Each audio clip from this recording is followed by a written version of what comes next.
Hello commerce students, welcome back to the channel. Not for profit concerns के video lecture number 19 में आपका स्वागत है।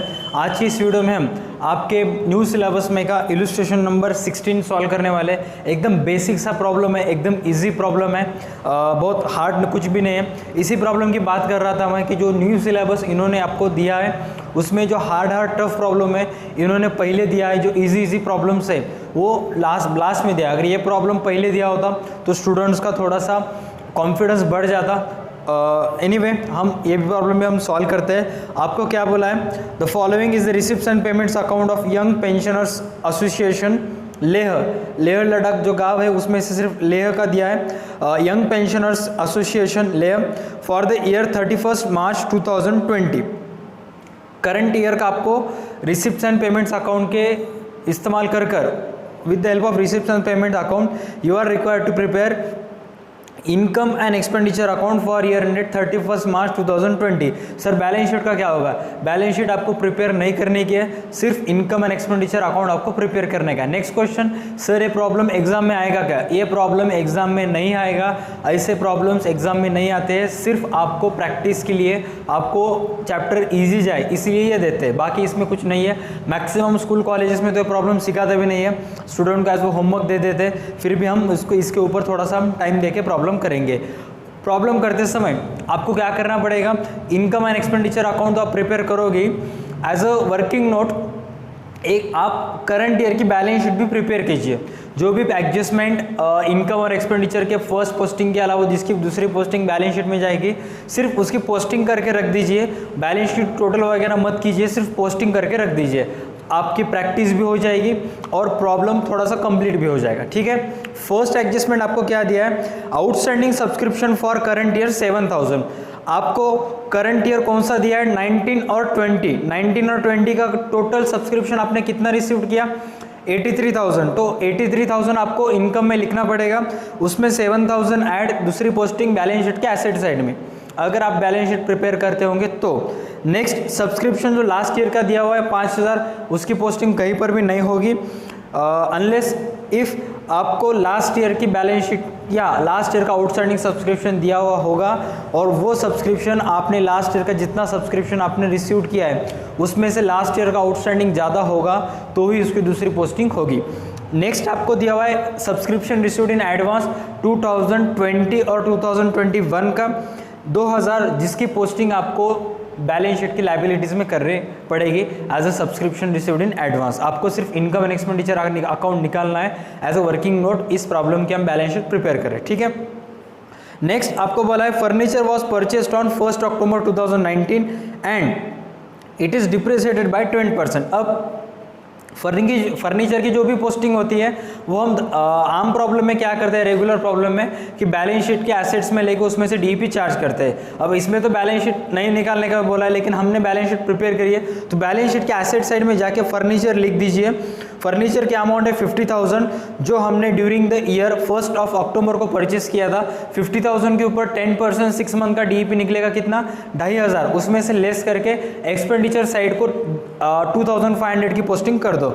नेक्स्ट आपको बोला है आउटस्टैंडिंग पिकनिक रिसिप्ट साइड में चेक कीजिए।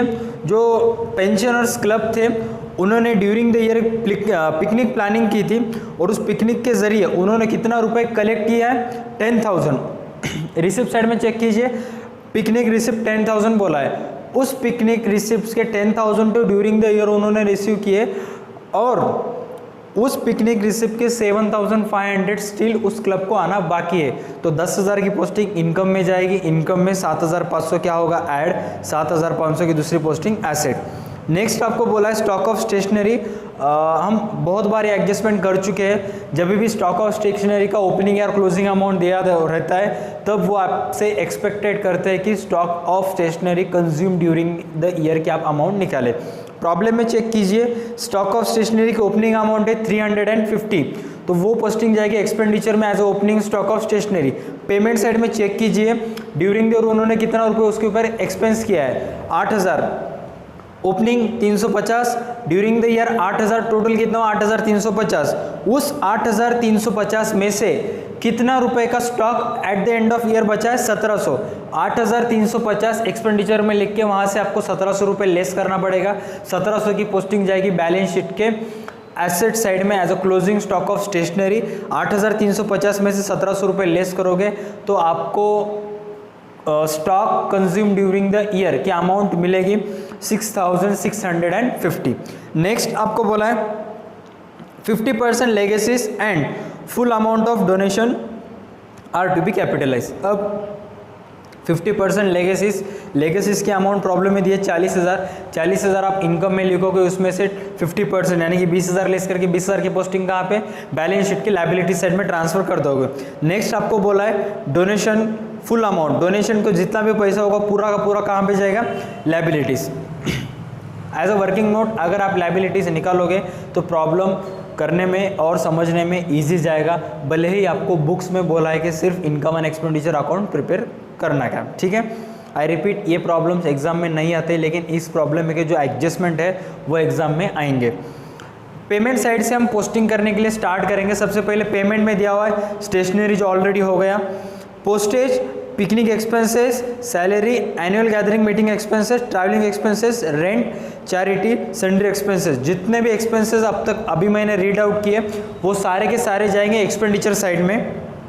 नेक्स्ट आपको बोला है फिक्स डिपॉजिट, जो कि उस ऑर्गेनाइजेशन के लिए यंग पेंशनर्स क्लब के लिए वो क्या है एसेट है, इसलिए उसकी पोस्टिंग बैलेंस शीट के एसेट साइड पे होगी।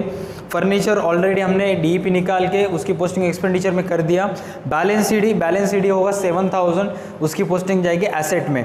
रिसिप्ट साइड में चेक कीजिए, सब्सक्रिप्शन 3 साल की पोस्टिंग हमने कर दी। उसके बाद है एंट्रेंस फीस के नीचे कैपिटल रिसिप्ट बोला है, यानी कि कैपिटल रिसिप्ट का मतलब होता है नॉन रिकरिंग इनकम, जिसकी पोस्टिंग बैलेंस शीट की लायबिलिटी साइड में जो होगी। अगर वहाँ पर रेवेन्यू रिसिप्ट होता तो उसकी पोस्टिंग होती इनकम साइड में। यहाँ पे क्या बोला है कैपिटल रिसिप्ट, इसलिए उसकी पोस्टिंग कैपिटल फंड में ऐड होगी। कैपिटल फंड नहीं दिया है इस प्रॉब्लम में, आपको बैलेंस शीट निकालने का नहीं है तब ज़्यादा स्ट्रेस मत लिए, सिर्फ बैलेंस शीट की लायबिलिटी साइड में उसकी पोस्टिंग कर दीजिए। अब लिखना ही है तो कैपिटल फंड लिख के डैश करके आप वो पोस्टिंग्स कर सकते हो। इस प्रॉब्लम का भी हम कैपिटल फंड निकाल सकते हैं, कैसे निकालेंगे मैं 2 मिनट के अंदर आपको बताता हूँ, सिर्फ 2 मिनट का टाइम दीजिए, बाकी पोस्टिंग हम कर देंगे। सबसे पहले लेगेसीज 40,000 में से 20,000 कैपिटलाइज करके उसकी पोस्टिंग कैपिटल फंड में ऐड कर दिया हमने। नेक्स्ट होता है इंटरेस्ट ऑन डिपॉजिट, जो कि इनकम है, वो जाएगा बैलेंस शीट के picnic interest on deposit recurring income है, जो जाएगा इनकम साइड में, ठीक है। अब कैपिटल फंड कैसे निकाले इस प्रॉब्लम में फिगर आउट कीजिए लास्ट ईयर के बैलेंसेस आपको कौन से दिए। सबसे पहले आपको दिया है एक वर्किंग नोट लीजिए, वर्किंग नोट के पेज के ऊपर 8 लाइंस के बैलेंस शीट ड्रॉ कीजिए as a working note. Balance sheet के एसेट साइड में लिख दीजिए स्टॉक ऑफ स्टेशनरी 350। इसका मतलब साल के शुरुआत में अपने पास स्टॉक ऑफ स्टेशनरी था 350 रुपये, जो कि हमारे लिए था एसेट, जिसकी पोस्टिंग एसेट साइड में जाएगी। उसके बाद लास्ट ईयर रिसिप्ट साइड में चेक कीजिए, रिसिप्ट साइड में आपको बैलेंस बीडी कितना बोला है 7000, वो 7000 भी कहाँ पे जाएगा एसेट्स में।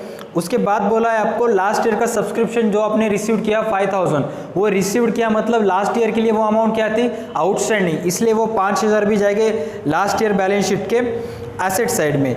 सिर्फ लास्ट ईयर के हमको 3 एसेट्स दिए, उसके अलावा लास्ट ईयर का कोई भी एसेट्स नहीं दिया है या कोई भी लायबिलिटीज़ हमको प्रॉब्लम में नहीं दी है, बस इतना ही दिया है। तो जितने भी एसेट साइड में आपने कितना लिया, stock of stationery 350, balance BD 7000 और लास्ट ईयर का सब्सक्रिप्शन 5000, टोटल कितना हुआ 12350। एसेट्स लायबिलिटीज 0, तो टोटल आपका कैपिटल फंड कितना होगा इस प्रॉब्लम का 12350।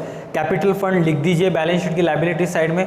कोशिश कीजिए कुछ प्रॉब्लम्स में जो ऐसे प्रॉब्लम्स होते हैं जिसमें सिर्फ हमको इनकम एंड एक्सपेंडिचर अकाउंट निकालना होता है, उस प्रॉब्लम्स की अगर हम बैलेंस शीट में निकालने जाए तो कुछ अमाउंट हमको मिसिंग होता है प्रॉब्लम्स में, इसके लिए बैलेंस शीट टोटल नहीं आती है। आप ट्राई करके देखिए, अगर आपकी बैलेंस शीट की टोटल इस प्रॉब्लम की इक्वल आई तो कमेंट बॉक्स में लिख दीजिए कि कितनी बैलेंस शीट टोटल आपकी आई, ठीक है। That's it for today's video. Video को लाइक कीजिए, चैनल को सब्सक्राइब कीजिए अगर कोई queries related to not for profit होती है या 12th अकाउंट से रिलेटेड कोई भी क्वेरीज होती है तो किसी भी वीडियोस के प्रॉब्लम में आप उसको क्वेरीज को पूछ सकते हो। ठीक है, that's it for today's video. मिलते हैं नेक्स्ट वीडियो में, तब तक के लिए देखते रहे हमारे YouTube channel DA2 Academy। Stay connected.